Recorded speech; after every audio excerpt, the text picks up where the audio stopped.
Hello everyone, welcome to Vikas talent classes. I hope so आप सभी स्वस्थ और मस्त होंगे और पढ़ाई लिखाई संबंधित कार्यों को अपना जारी रखे होंगे। UP triple S C PET की तैयारी कर रहे विद्यार्थियों को सिंधु घाटी सभ्यता, वैदिक काल और बौद्ध धर्म से संबंधित लेक्चर प्रोवाइड कराए जा चुके हैं, जिसमें कि आपका एक जो एरिया है स्टैटिक जीके का, उसके भी 2 लेक्चर आपको मिल चुके हैं।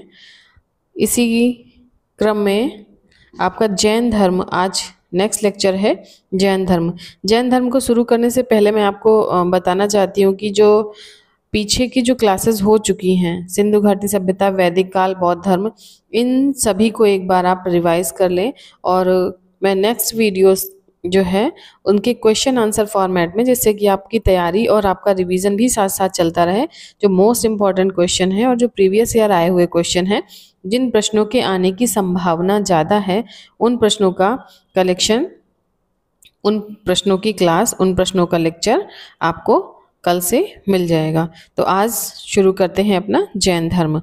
तो किसी शब्द को, किसी चीज़ को, किसी इंसान को, किसी को भी जानने से पहले हमें उसके बारे में पूरी डिटेल या उसको जो बायोग्राफी है उसको समझ लेना चाहिए। तो चीज़ें हमारे लिए क्या हो जाती हैं, आसान हो जाती हैं। तो पहले जैसा लिखा है जैन धर्म, जैन का मतलब क्या होता है, पहले ये समझ लेते हैं। जैन का धर्म, जैन का मतलब क्या होता है। जैन जिन शब्द से बना है। जैन किससे बना है? जिन शब्द से बना है। जिन का अर्थ होता है विजेता। जिन का अर्थ अलादीन वाला जिन नहीं, ठीक है। जिन का अर्थ होता है विजेता। तो स्वामी महावीर का जब जन्म नहीं हुआ था, उससे पहले भी जैन धर्म चल रहा था, क्योंकि स्वामी महावीर तो हमारे कौन से तीर्थंकर थे? 24वें तीर्थंकर थे, ठीक है। तो इसका मतलब है कि जो 24 से पहले तीर्थंकर कौन थे? पहले, दूसरे, तीसरे, 23 तक जो तीर्थंकर थे। तो जैन धर्म तो पहले से चल रहा था, तब उसका नाम जैन धर्म नहीं था, ठीक है। महावीर स्वामी के जन्म से पहले तक का जो जैनी थे, जो जैन धर्म को अपनाने वाले लोग थे, जिन्होंने जो जैन धर्म को मानते थे, उनको क्या कहा जाता था? उनको तीर्थंकर कहा जाता था। और निग्रंथग्राही, ये देखिए, निग्रंथ ज्ञात्री पुत्र कहा जाता था, ठीक है। निग्रंथ ज्ञात्री पुत्र कहा जाता था। ये प्रश्न आपका आ सकता है। तो जैन स्वामी महावीर स्वामी के जन्म से पहले के जो जैनी थे, जो जैन धर्म को मानने वाले लोग थे, उनको क्या कहा जाता था? उनको तीर्थंकर कहा जाता था या फिर निग्रंथ ज्ञात्री कहा जाता था। जैन धर्म के संस्थापक कौन थे? कौन थे जैन धर्म के संस्थापक? तो जैन धर्म के संस्थापक थे ऋषभ देव। जैन धर्म के संस्थापक थे ऋषभ देव, ठीक है। इनको पहले आपसे प्रश्न पूछा जा सकता है, पहले जैन धर्म के संस्थापक कौन थे? वो तब भी ऋषभ देव। इनको क्या कहा जाता था? इनको आदिनाथ कहा जाता था। इनको आदिनाथ कहा जाता था, जिसका जिक्र जो है हमको कहाँ मिलता है? इनके बारे में, इनके विषय में हमको जानकारी कहाँ से मिलती है? ऋग्वेद। आपने पढ़ा था वैदिक काल में ऋग्वेद। तो हमको जैन धर्म के जो प्रथम या पहले संस्थापक थे ऋषभ देव, उनके विषय में जानकारी कहाँ से मिलती है? उनके विषय में जानकारी हमको ऋग्वेद से मिलती है। यही कारण था, यही रीजन था कि जैन धर्म क्या माना जाता है? प्राचीनतम ग्रंथ, प्राचीनतम धर्म माना जाता है, जबकि बौद्ध धर्म को प्राचीनतम धर्म नहीं मानते हैं। तो जैन धर्म प्राचीनतम धर्म माना जाता है। गुजरात के जो शासक थे, ठीक है। नेक्स्ट आपका गुजरात, केवल मैं इसमें से आपको इम्पोर्टेंट जो चीज़ें हैं, जो प्रश्न आने की संभावना है, जिस तरह से प्रश्न पूछे जाते हैं, सिर्फ वही चीज़ें आपको बता रहे हैं। तो गुजरात के एक शासक थे जिनका नाम था भीम प्रथम। कौन था? गुजरात के शासक थे भीम प्रथम। इनके सेनापति थे विमल। विमल ने, आपने देखा होगा राजस्थान के माउंट आबू में, राजस्थान के जो माउंट आबू पर्वत है, वहाँ पर इन्होंने क्या बनवाया? दिलवाड़ा का जैन मंदिर बनवाया। तो जो सबसे बड़ा जैन मंदिर कहाँ पे है? दिलवाड़ा का जैन मंदिर है। कहाँ पर है? राजस्थान के माउंट आबू पर्वत पर है। आपसे प्रश्न आता है दिलवाड़ा का जैन मंदिर कहाँ स्थित है, तो राजस्थान में स्थित है। राजस्थान के माउंट आबू पर्वत में स्थित है। यहाँ पर इनकी मूर्ति स्थापित की गई। इस मंदिर को दिलवाड़ा का जैन मंदिर या विमल शाही या आदि शाही मंदिर के नाम से भी जानते हैं। याद रखिएगा, जरूरी नहीं है कि दिलवाड़ा का जैन मंदिर आ जाए, आपसे पूछ दिया जाएगा विमल शाही मंदिर या फिर आदि शाही मंदिर कहाँ पर स्थित है, तो विमल शाही मंदिर या आदि शाही मंदिर कहें या दिलवाड़ा का जैन मंदिर कहें, तीनों एक ही हैं। ये राजस्थान के माउंट आबू पर्वत पे स्थित है। ठीक है। ऋषभ देव का जो थे उनका प्रतीक क्या था, ऋषभ देव का प्रतीक था वृषभ। वृषभ माने बैल, वृषभ माने बैल। प्रश्न आता है आपका मैचिंग के लिए, कई बार आते हैं कि ऋषभ देव का प्रतीक चिन्ह क्या था, बैल था। ठीक है। जो हमारे 23वें तीर्थंकर थे, सभी 24वें तीर्थंकर के बारे में ज़्यादातर प्रश्न नहीं आते हैं। जो इम्पोर्टेंट है पहले 23वें और 24वें के बारे में ज़्यादातर पूछा जाता है, जो कि आपकी पीटी की जो ये सिर्फ पात्रता परीक्षा है, तो इसमें बहुत ज़्यादा डीप में प्रश्न नहीं आते। तो 23वें तीर्थंकर कौन थे, 23वें तीर्थंकर थे पार्श्वनाथ। पार्श्वनाथ थे, इनका चिन्ह क्या था, इनका चिन्ह था सर्प। ठीक है। इनका जन्म, जो पार्श्वनाथ थे, पार्श्वनाथ का जन्म कहाँ हुआ था, पार्श्वनाथ का जन्म काशी में हुआ था। इनके पिता का नाम क्या था, अश्वसेन। इनके पिता का नाम क्या था, अश्वसेन, और माता का नाम क्या था, वामा देवी। जैन धर्म के पहले तीर्थंकर ऋषभदेव थे। ठीक है। और 23वें तीर्थंकर पार्श्वनाथ थे, जिनका प्रतीक चिन्ह सर्प था। जो 23वें तीर्थंकर पार्श्वनाथ थे, उनका जन्म कहाँ हुआ था, काशी में हुआ था। उनके पिता का नाम अश्वसेन था और माता का नाम वामा देवी था। 30 वर्ष की अवस्था में, जबकि गौतम बुद्ध ने 29 वर्ष की अवस्था में अपना गृह त्याग किया था, जबकि 30 और इन्होंने 30 वर्ष की अवस्था में, किसने, महावीर स्वामी की बात हो रही है। किसकी बात हो रही है, महावीर स्वामी की बात हो रही है। 30 वर्ष की अवस्था में इन्होंने गृह त्याग किया था। किसने गृह त्याग किया था, महावीर स्वामी ने। कहाँ पर, जब घर छोड़ दिया तो कहाँ पे जाके बस गए, ये पारसनाथ पहाड़ी। पारसनाथ पहाड़ी आपसे पूछा जाता है, ज्योग्राफी में प्रश्न आता है पारसनाथ की पहाड़ियाँ कहाँ पर हैं, तो ये झारखंड में है। तो पारसनाथ पहाड़ी जो कि झारखंड में है, वहाँ के सम्मेद शिखर चोटी है वहाँ पे, उसका नाम है सम्मेद शिखर। वहाँ पर जाकर के इन्होंने कितने दिन तपस्या की, 84 दिन तपस्या की। इसके बाद इनको क्या हुआ, ज्ञान की प्राप्ति हो गई। कब तक, 84 दिनों बाद ही इनको ज्ञान की प्राप्ति हो गई। ठीक है। जब ज्ञान की प्राप्ति हो गई तो इन्होंने क्या कहा, ये जिन अरहत, मतलब कभी ना झूठ बोलना।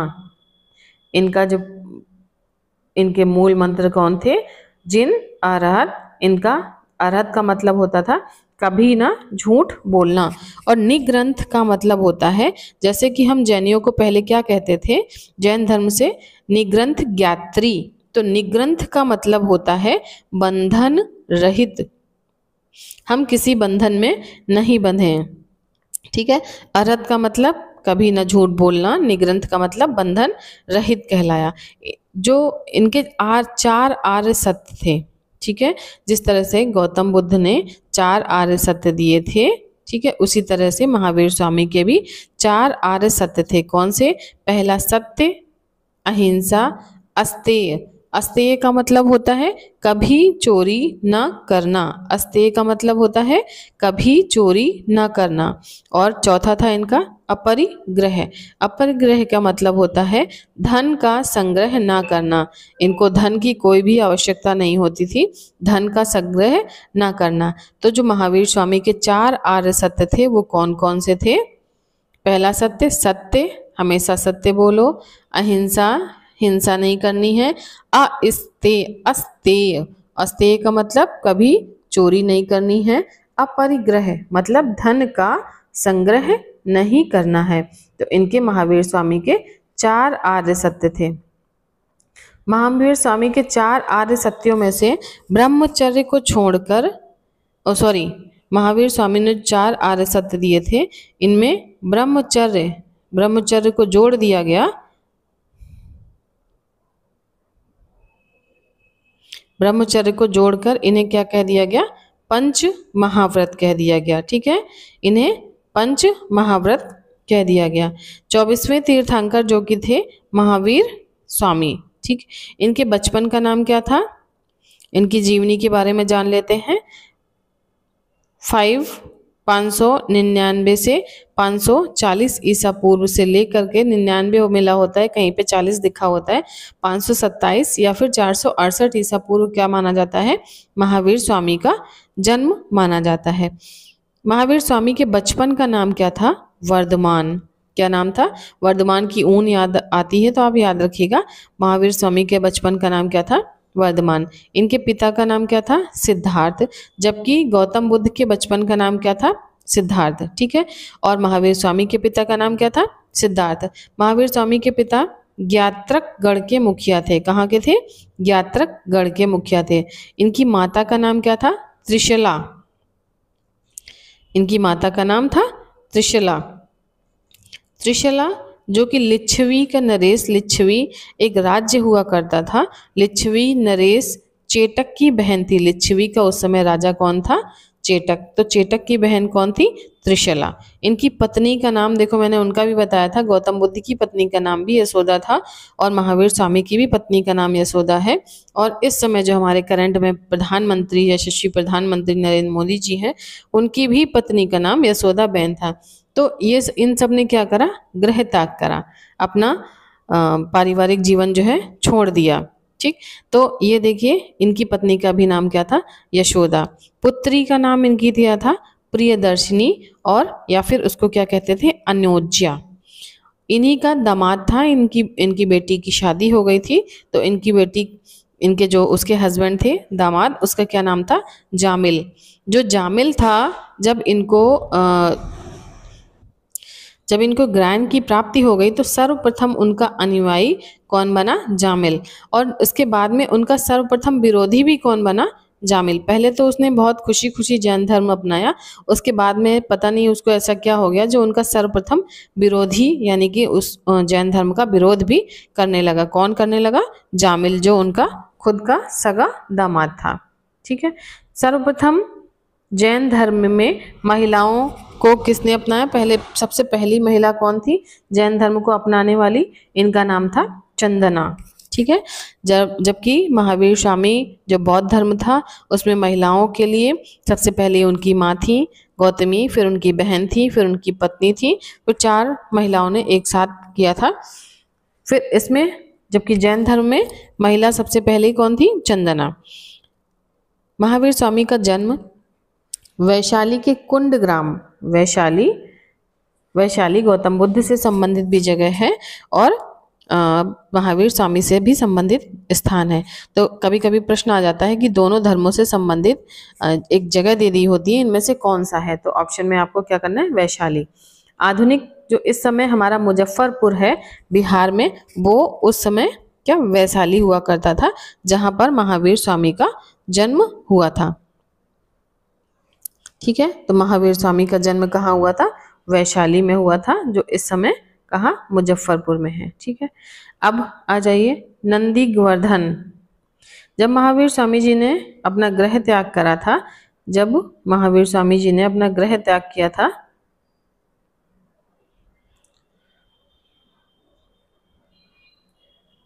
तो इनकी अवस्था कैसी थी? 30 वर्ष की थी। और ये कैसे थे? नग्न थे, यानी कि नंगे पूरे। इन जो है ये थोड़ी से पागल हो गए थे, विक्षिप्त हो गया था इनका ब्रेन माइंड। तो लोग इनको क्या समझते थे? चूंकि ये निर्वस्त्र घूम रहे थे तो लोग इनको क्या कर रहे थे? पत्थरों से मार रहे थे, जिसके कारण इनको बहुत सारी चोटें हो रही थी और इनको दर्द भी हो रहा था। जो ये दर्द का है, ये कष्ट का वर्णन, जो इनके जो शारीरिक जो कष्ट हुआ था, उस जो कभी पूछा जाता है क्वेश्चन, वैसे इतना नहीं आएगा, कष्ट का वर्णन किस में दिया गया है? आचार सग सूत्र एक जो कि किताब है, जो कि एक ग्रंथ है, उसमें महावीर स्वामी जी के जो चोटें लगी थी उनको, उस दर्द का वर्णन किस में है? आचार सग सूत्र में दिया है।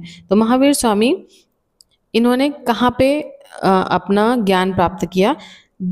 जभ्रिय जृभ्रिय ग्राम था, वहां पर नदी कौन थी?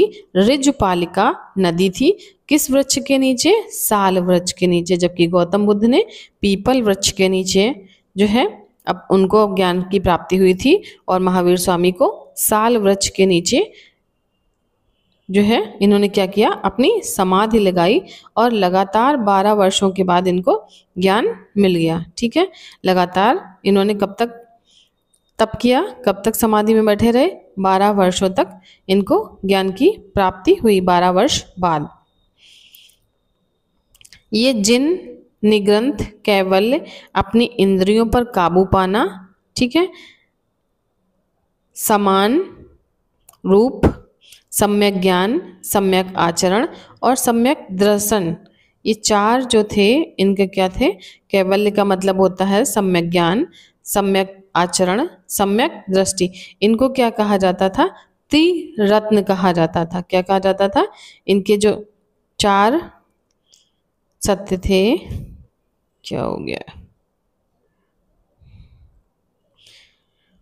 सम्यक ज्ञान, सम्यक आचरण और सम्यक दृष्टि, इन तीनों को क्या कहा जाता था? त्रिरत्न कहा जाता था। ठीक है, कैवल्य का मतलब होता था, प्रश्न पूछा जाता है कि जैन धर्म में कैवल्य क्या क्या मतलब होता है? तो कैवल्य का मतलब होता था अपनी इंद्रियों पर काबू पाना। ठीक है, महावीर स्वामी ने सर्वप्रथम उपदेश कहाँ पे दिया था? पहला उपदेश राजगृह के विपुलाचन पहाड़ी के बाराकार नदी के पास इन्होंने अपना पहला उपदेश दिया था। विपुलाचन पहाड़ी के पास बाराकार नदी के पास इन्होंने क्या करा था? अपना पहला उपदेश दिया था। महावीर स्वामी पावापुरी में 11 ब्राह्मणों का गढ़ बनाया। महावीर स्वामी ने क्या करा? पावापुरी जो कि एक जगह था, एक स्थान था, उन्होंने 11 ब्राह्मणों का गढ़, यानी कि 11 ब्राह्मण वहां पे आकर के मिलते थे, बात करते थे, मीटिंग करते थे। किस लिए? क्योंकि उनको अपने धर्म का प्रचार प्रसार करना होता था। ठीक है, तो इन्होंने पावापुरी में अपना क्या बनाया? एक तरीके से पावापुरी में इनके धर्म के प्रचार के लिए 11 ब्राह्मणों को एकत्रित किया गया। या 11 ब्राह्मणों का गढ़ किसे कहा जाता है? पावापुरी को कहा जाता है। ठीक है, तो पावापुरी में सहस्त्रीपाल के दरबार में इनकी मृत्यु हो गई। इनकी मृत्यु कहाँ हुई? महावीर स्वामी की मृत्यु कहाँ पर हुई? पावापुरी में।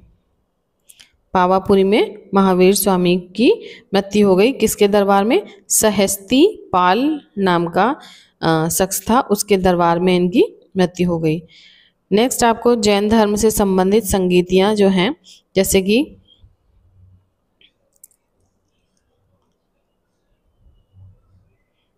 दो ही संगीतियां जैन धर्म से संबंधित हैं। जैन धर्म में से, जैसे कि बौद्ध धर्म में 5 संगीतियां थी और जैन धर्म में 2 संगीतियां हैं। संगीतियों का मतलब इनके धर्म का प्रचार प्रसार करने से संबंधित है। ठीक है, तो जैन धर्म, पहली जैन धर्म संगीति प्रश्न पूछता है कि कब हुई? 300 ईसा पूर्व हुई। कहाँ पर हुई? पाटलिपुत्र का जो कुसुमपुर था वहाँ पे, पाटलिपुत्र का जो कुसुमपुर एरिया था वहाँ पर हुई। पहली जैन संगीत किसने कराई? चंद्रगुप्त मौर्य ने कराई। ठीक है, स्थूलभद्र और किसकी अध्यक्षता में हुई? तो किसकी अध्यक्षता में हुई? स्थूलभद्र की अध्यक्षता में पहली जैन संगीति हुई। किसने करवाई? चंद्रगुप्त मौर्य ने करवाई। कहाँ करवाई? पाटलिपुत्र में करवाई। पाटलिपुत्र में कुसुमपुर नाम की जगह है, वहां पर करवाई। कब हुई? 300 ईसा पूर्व हुई। चंद्रगुप्त मौर्य आपने पढ़ा होगा, इन्होंने क्या करा था? इन्होंने जैन धर्म की जो शिक्षा ली थी, उनको चंद्रगुप्त मौर्य को प्रश्न पूछा जाता है कि जैन धर्म की शिक्षा किसने दी थी? तो चंद्रगुप्त भद्रबाहु, 2 लोग थे, एक स्थूलभद्र थे, एक भद्रबाहु थे। ठीक, तो जैन धर्म, चंद्रगुप्त मौर्य को भद्रबाहु ने जैन धर्म की शिक्षा दी थी। जब फिर इसके बाद में क्या हुआ? जब पहली संगीति हुई तो जैन धर्म क्या हो गया? 2 भागों में विभाजित हो गया। पहला तो श्वेतांबर और दूसरा किस में बट गया? दिगंबर। तो जो श्वेतांबर था, इसमें श्वेतांबर में कौन आ गया? दो ही लोग थे, स्थूलभद्र और भद्रबाहु, दो लोग जैन धर्म को चलाने वाले थे। तो जो श्वेतांबर था वो किसके पास था? वो स्थूलभद्र के पास था। ठीक है, ये कहाँ पे थे? ये मगध में चला रहे थे। जबकि दिगंबर जो कि भद्रबाहु के पास था, ये कहाँ चले गए? ये कहाँ चले गए? श्रवणगोल बेला, श्रवण बेलगोला, ये कर्नाटक में पड़ता है। वहाँ पे महत्वपूर्ण स्थान है जैन धर्मियों का, जो जैन लोग हैं वहाँ के लिए ये तीर्थ स्थल माना जाता है। तो जब ये हमारा जैन धर्म अलग हो गया, दो भागों में विभाजित हो गया, श्वेतांबर और दिगंबर में, तो जो श्वेतांबर में थे स्थूलभद्र, वो तो मगध में ही रह करके अपना प्रचार प्रसार कर रहे थे। ठीक है, लेकिन जो दिगंबर समुदाय के लोग थे, जिसका लीड कौन कर रहा था? भद्रबाहु कर रहे थे, जिन्होंने चंद्रगुप्त मौर्य को जैन धर्म की शिक्षा दी थी। तो वो कहाँ चले गए? वो मगध, एक ही जगह पे दो लोग नहीं रह सकते ना, एक ही जगह पे दो लोग प्रचार कर रहे हो, दोनों अलग अलग मत के हैं, तो लड़ाई होनी स्वाभाविक है।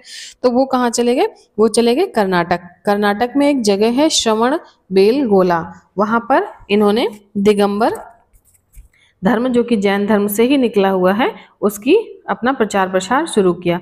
भद्रबाहु जो थे, कल्पसूत्र नामक पुस्तक लिखी। प्रश्न पूछा जाता है, भद्रबाहु ने कल्पसूत्र पुस्तक किसकी है? तो ये भद्रबाहु की है। कर्नाटक के श्रवणबेलगोला ये चले गए थे। ठीक है, अब आ जाइए, नेक्स्ट आपका प्रश्न पूछा जाता है, चंद्रगुप्त मौर्य थे, इन्होंने क्या करा था? जैन धर्म को तो स्वीकार कर लिया था, ये पूरी तरह से जैन धर्म को अपनाने लगे थे। इनके गुरु कौन थे? भद्रबाहु थे। तो इन्होंने क्या करा? इनकी मृत्यु जो है किस तरह से हुई? संलेखना पद्धति से हुई। संलेखना पद्धति क्या होता है कि आप बिना कुछ खाए पिए एक जगह अपने प्राणों को जब त्यागते हैं, तो वो क्या कहलाता था? जैन धर्म में संलेखना पद्धति कहलाता था, संलेखना प्रथा कहलाती थी। ठीक है, जैसे बहुत से लोग हैं समाधि ले लेते हैं, तो बिना खाए पिए अपना जमीन में ऐसे बैठ जाते हैं, और वो बिना खाए पिए तो अपने आप वो मर जाते हैं। तो इसी तरह से जो चंद्रगुप्त मौर्य थे, वो कहाँ चले गए? कर्नाटक। चूंकि ये भद्रबाहु के वैसे भी शिष्य थे, भद्रबाहु कहाँ चले गए थे? कर्नाटक। तो कर्नाटक के चंद्रगिरी जो पहाड़ियां थी, कर्नाटक के चंद्रगिरी पहाड़ियां थी, वहां पर ये इन्होंने अपना समाधि लगा ली, ये अपना बैठ गए और बिना कुछ खाए पिए अपने प्राणों की त्याग कर दिया। तो प्रश्न पूछा जाता है, संलेखना पद्धति के द्वारा कौन से महान शासक की मृत्यु हुई थी? तो चंद्रगुप्त मौर्य की मृत्यु हुई थी। ठीक है, 16 महाजनपद जो कि अशोक के शासनकाल से संबंधित हैं, तो 16 महाजनपद की जानकारी हमको कहाँ से मिलती है? कल्पसूत्र पुस्तक से मिलती है। कल्पसूत्र पुस्तक किसने लिखी थी? भद्रबाहु ने लिखी थी। जैन धर्मियों का महत्वपूर्ण ग्रंथ क्या है? जैन धर्म कौन सी किताब को मानते हैं? ये आगम ग्रंथ को मानते हैं। ठीक है, श्वेतांबर में 13 पंथी संप्रदाय मूर्ति पूजा करते थे। ठीक है, श्वेतांबर जो था उसमें 13 पंथी संप्रदाय जो थे, श्वेतांबर भी फिर डिवाइड हो गया था, तो श्वेतांबर में 13 पंथी जो समुदाय था, संप्रदाय था, उसमें मूर्ति पूजा ये कहा जाता था। दिगंबर में समैया संप्रदाय में मूर्ति पूजा जो थे वो लोग नहीं करते। जैसे श्वेतांबर संप्रदाय था, वो भी फिर कई जगह डिवाइड हो गया था, 13 पंथी, समैया संप्रदाय। तो जो समैया संप्रदाय के लोग थे वो मूर्ति पूजा नहीं करते थे, और जो 13 पंथी संप्रदाय के लोग थे वो मूर्ति पूजा करते थे। ये दोनों कहाँ किससे निकल कर गए थे? ये 13 पंथी श्वेतांबर से निकल कर आया था, और दिगंबर से समैया संप्रदाय निकल कर आया था। ठीक है, आपको समझ में आया होगा। चलिए, दूसरी जैन संगीति जो हुई, दूसरी जैन संगीति कैसे हुई, कहाँ पर हुई? दूसरी जैन संगीति 540 ईसा पूर्व कहाँ हुई? वल्लभी में। किसने करवाई? ध्रुवसेन प्रथम ने। इसकी अध्यक्षता किसने करी थी? देवाश्री श्रम श्रमण ने। किसने करी थी? देवाश्री श्रम श्रमण ने। किसके शासनकाल में हुई? ध्रुवसेन प्रथम के शासनकाल में हुई। कहाँ पर हुई? वल्लभी में हुई। कब हुई? 540 ईसा पूर्व हुई। जो जैन धर्म की जो भाषा थी वो कौन सी थी? अर्धमागधी भाषा थी और प्राकृत भाषा थी। कैसी थी? जैन धर्म की भाषा अर्धमागधी और प्राकृत भाषा थी। जैन धर्म में मोक्ष के लिए अभी मैंने बताया संलेखना या संथारा पद्धति बोलते हैं। अगर आपको मरना है, आपको मोक्ष पाना है, तो आप किस पद्धति को अपनाएंगे? जैन धर्म के अनुयायी है तो संलेखना या संथारा पद्धति को। प्राचीनतम जैन साहित्य को 14 पूर्ण प्राचीनतम जैन साहित्य को 14 पूर्ण या पूर्ण 12 अंग के नाम से जाने जाते हैं। ठीक है। अणुव्रत, इनके जो कुछ नाम हैं जो कि जुड़े हुए हैं किससे, जैन धर्म से संबंधित नाम है जो जुड़े हुए हैं, मोस्ट इंपॉर्टेंट है, पूछा जाता है। तो इसमें क्या क्या था, अणुव्रत सिद्धांत। अणुव्रत सिद्धांत किस धर्म से संबंधित है, जैन धर्म से संबंधित है। श्यामदवाद किस धर्म से संबंधित है, जैन धर्म से संबंधित है। नय सिद्धांत किससे संबंधित है, जैन धर्म से संबंधित है। अनेकांतवाद किससे संबंधित है, जैन धर्म से संबंधित है। अनेकात्यवाद किससे संबंधित है, जैन धर्म से संबंधित है। इनमें से चारों 3-4 दे दिए, एक किसी और का दे दिया बौद्ध धर्म का, तो आपको मैचिंग के लिए आता है ये किससे संबंधित है, या पूछ देगा इनमें से कौन सा जैन धर्म से जुड़ा नहीं है। नीचे देखिए, अणुव्रत सिद्धांत किससे जुड़ा हुआ है, जैन धर्म से। नए सिद्धांत, अनेकांतवाद, शायवाद, ये सब किससे जुड़े हैं, जैन धर्म से। जैन धर्म की भाषा कैसी है, अर्धमागधी और प्राकृत।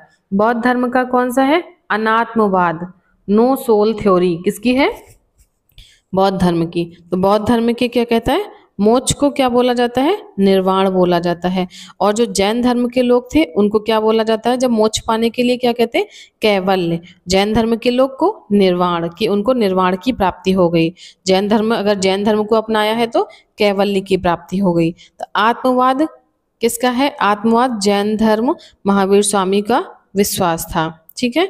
और इनका अनात्यात्मवाद था। ये बहुत ही माइनर से क्वेश्चन है, आप गलत कर सकते हो, इसलिए मैंने एक साथ लिख के बता दिए हैं। आत्मवाद जैन धर्म का है और अनात्मवाद, नो सोल थ्योरी, किसकी है, बौद्ध धर्म से संबंधित है। तो ये तो था पूरा लेक्चर आज आपका जैन धर्म से संबंधित। मुझे नहीं लगता आप जैन धर्म से संबंधित इससे बाहर आपका कोई भी प्रश्न आ सकता है, क्योंकि मैं अब बस मेरा एक यही उद्देश्य, जो 4 टॉपिक मैं करा चुकी हूँ उसमें से आपको क्वेश्चन आंसर फॉर्मेट में, ताकि आपको समझ में आ जाए प्रीवियस ईयर प्रश्न करा करके कि हाँ ये प्रश्न आए हुए हैं और किस तरह से प्रश्न बनते हैं। चैनल पे बने रहने के लिए धन्यवाद। मिलते हैं आपको बहुत ही जल्द नेक्स्ट वीडियो के साथ में, जिसमें आपका सिंधु घाटी सभ्यता से लेकर के जैन धर्म के सारे प्रश्नों का संग्रह होगा, सारे प्रश्नों का कलेक्शन होगा। परीक्षा में आने वाले प्रश्नों का ज़्यादा ध्यान दिया जाएगा कि कौन से प्रश्न अब आ सकते हैं आपके लिए, कौन से संभावित प्रश्नों का संग्रह किया जाएगा। चैनल पे बने रहने के लिए धन्यवाद। चैनल को लाइक, शेयर एंड सब्सक्राइब करें। किसी भी तरह की अगर आपको कोई भी समस्या आ रही है या कोई भी क्वेश्चन या कुछ समझ में नहीं आ रहा है, तो आप नीचे बेझिझक कमेंट बॉक्स में आप कमेंट कर सकते हैं, जिसका भी आंसर आपको दे दिया जाएगा। धन्यवाद।